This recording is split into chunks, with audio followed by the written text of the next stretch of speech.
Foldables have been around since 2018, and every year we've seen the tech getting better, form factors getting thinner, performance getting faster. But here's the thing, after all this time, after all these generations, it's still struggling to gain momentum among consumers. The biggest reason for that is the huge price barrier. These things are crazy expensive. They're going for almost $2,000 on average. And yet, rumor mill has it that Apple is about to give it a shot with a foldable iPhone. I think they're probably going to call it the iPhone Fold or the iPhone Ultra or whatever they end up calling it. It's expected to drop later this year. And I think that it's going to be an interesting year for smartphones because of that. And the reason for that is Apple doesn't ship half-baked products. Well, maybe the iPhone 17 with the iOS 26 was a little bit rough at launch, but you get the point. They don't enter a category until they're fully prepared. So either they've figured out what everyone else has missed for the 6 years by sort of being in parallel, watching what the industry has been doing with foldables, or they're about to make the most expensive mistake in history. Okay, to give you guys a little bit of context, I've been testing out a couple of foldables for the past year. Started with the Galaxy Z Fold 7, but then I switched over to the Pixel 10 Pro Fold. And in a lot of ways, the experience has been polar opposites. The Pixel Fold is missing so many things that could make it great, while the Z Fold 7 nails a lot of things for the ultimate power user. But none of them are perfect. So let's talk about what foldables actually get right, what they still get wrong, and what Apple absolutely needs to nail to make this category finally makes sense. Now, the Pixel Fold has been my travel partner for a few reasons. It replaces my tablet without adding too much bulk, because when I open it, it essentially restores that form factor. It's a pretty great canvas to read articles, browse the web, check on email, even type out emails. It's a really nice screen real estate to work with, and it fits in my pouch, no problem. But the real reason why I keep going back to it is not because of its display. It's actually the OS. I love this platform. It's the purest form of Android, exactly as Google intended. And for me, that matters more than anything. But the more I use the Pixel 10 Pro Fold, the more I start to feel like something doesn't add up, especially coming from the Galaxy Z Fold 7. The first thing that stood out to me is the form factor. When you put this thing next to the Galaxy Z Fold 7, the difference is pretty obvious. The Pixel feels heavier, it's chunkier. It isn't all that pocketable. The Z Fold 7 comes in at 4.2 millimeters unfolded, and it feels like a piece of the future. The Pixel, it feels like a foldable that's a few generations old. Then there is performance. Google's Tensor chip is falling behind Qualcomm, and you feel it in everyday use. Opening apps, scrolling through Instagram, navigating through the UI, it's not as snappy as the Z Fold 7. And for $1,800, I just feel like it's a cash grab. But the biggest issue is the software gap. Samsung gives you a taskbar, multi-window, flex mode, even two separate home screen layouts for the cover screen and the main screen. You can apply separate wallpapers to each of them. The Pixel gives you none of that. The inner display is essentially an expanded version of the cover screen, and it isn't actually designed for a bigger canvas. Plus, there's no DeX equivalent or any way to connect this to a monitor to expand into something a little bit more productive. I mean, sure, you can still mirror what's on your screen, but if you think about it for a sec, Google is fundamentally a software company. And yet, ironically, Samsung's foldable software experience is miles ahead. On the hardware side, I'll give credit to Google for designing a robust hinge, and overall, this thing does feel like it's pretty well built, but I did notice that the ambient light sensor is still unreliable. The screen dims even in a bright room setting, so I had to disable auto brightness and adjust the brightness manually whenever I'm outside or indoors in a dark setting. It also seems like it's less durable over time, according to some of the reports that I've seen online. And the camera is a step down from the Pixel 10 Pro, which is a lot cheaper than this. You're working with a 40 megapixel main, a 10.5 megapixel ultra wide, and a 10.8 megapixel telephoto. So you're losing a little bit of detail compared to its cheaper, just a standard Pixel phone. Now, to be fair, there are certain things that Pixel does genuinely well. The first thing is, of course, battery life, for instance. It's way better than the Galaxy Z Fold 7.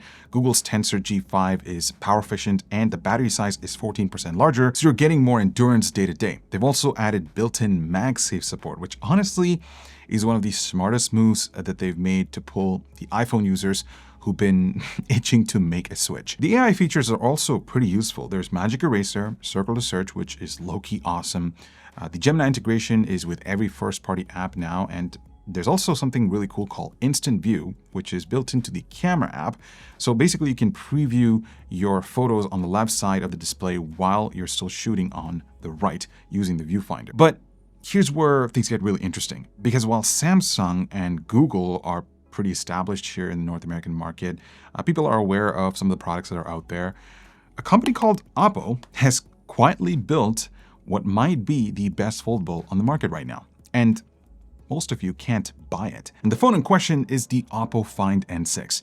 You can import one for around $1,800 US, which is roughly the same price as the Pixel 10 Pro Fold, though with import duties and things like that, it can be a lot more. But there's no official support, no warranty. You can't just walk into a store and buy one, which is unfortunate because this phone solves two problems that have essentially defined the foldable category since day one. The first is the crease. Every foldable has one, including the Pixel Fold. I mean, you get used to it over time, and I don't really mind it that much, but it's always there, and over time it becomes more prominent the more you fold and unfold the display. Oppo has used something really interesting. It's called laser scanning and a titanium hinge with a special polymer fill to make the Find N6 inner display almost completely flat. Then there's the battery. The Z Fold 7 has a 4,400 mAh cell. The Pixel Fold has a 5,015 mAh battery. The Find N6 has a 6,000 mAh silicon carbon battery. That's 36% larger than the Galaxy Z Fold 7. And interestingly, it does so with the same thickness as the Z Fold. I mean, for a device that is trying to replace your tablet and your phone at once, that is what the battery should be.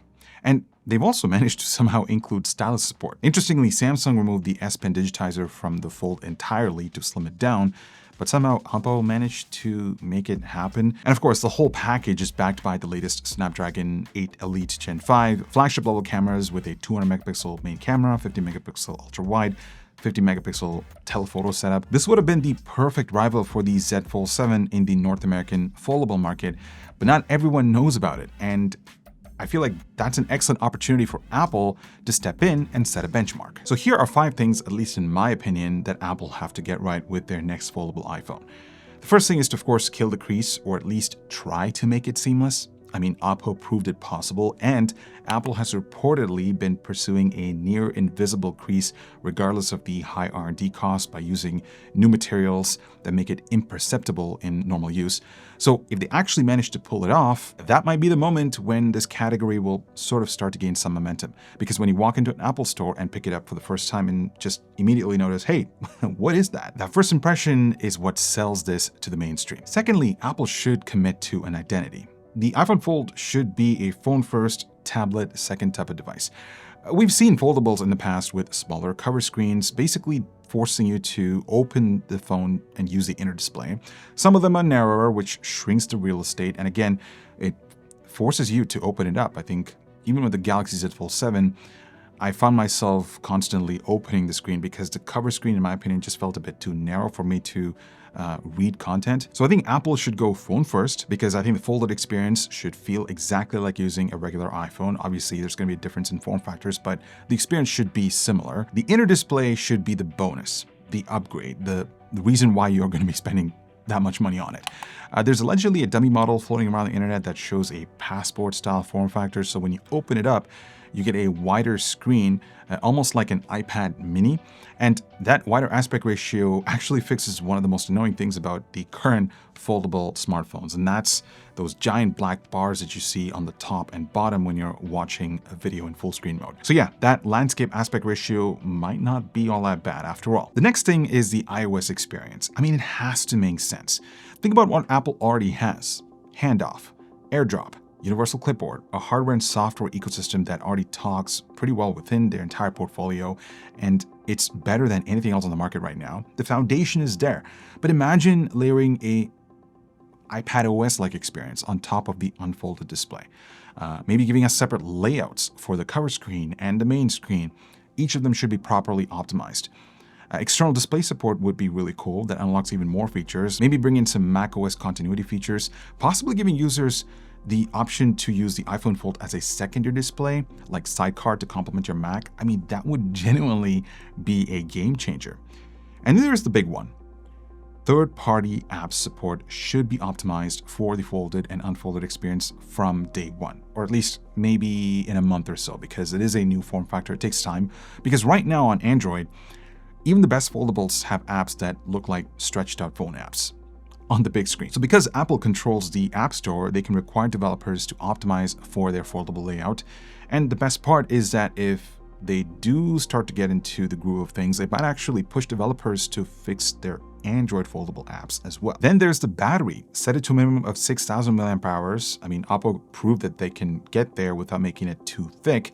And Apple has kind of showed it with the iPhone Air with a 3,000-ish milliamp hour battery while being ridiculously thin. So if they double down on that and still manage to keep MagSafe and proper fast wireless charging on top of that, and pair all of that with their flagship A-series chip doing what it does best in performance and efficiency, I mean, the experience is going to be really hard to beat. Last but not least, we have cameras. It has to be on par with the iPhone Pro models.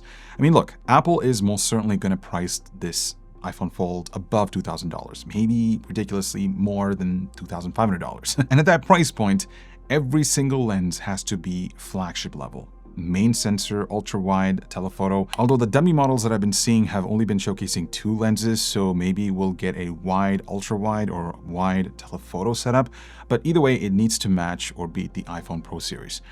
Also, if Apple can give it the ability to shoot RAW, add support for ProRes RAW recording, maybe a dedicated Pro mode for filmmakers.